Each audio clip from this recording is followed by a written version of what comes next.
नमस्कार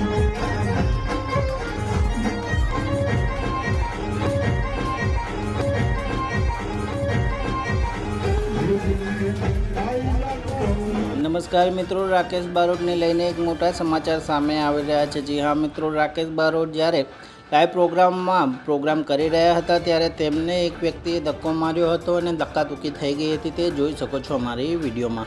પણ મિત્રો, આ ઘટના ક્યાંની છે અને ક્યાંની નહીં તે તો આપણને ખ્યાલ નથી, પણ મિત્રો આ વિડીયોમાં તમે ક્લિયર જોઈ શકો છો કે રાકેશ બારોટ સાથે ઝપાઝપી થઈ ગઈ હતી અને રાકેશ બારોટને ધક્કામુક્કી કરવા લાગ્યા હતા। તે જોઈ શકો છો અમારા વિડીયોમાં। પણ મિત્રો, પહેલાં તો તમે અમારી ચેનલમાં નવા હોય તો સબસ્ક્રાઈબ કરી નાખજો અમારી ચેનલને અને આ વિડીયોને વધુમાં વધુ શેર કરજો અને તમારું શું કહેવું છે તે જરૂરથી કમેન્ટ બોક્સમાં લખજો અને આ વિડીયોને વધુમાં વધુ શેર કરજો।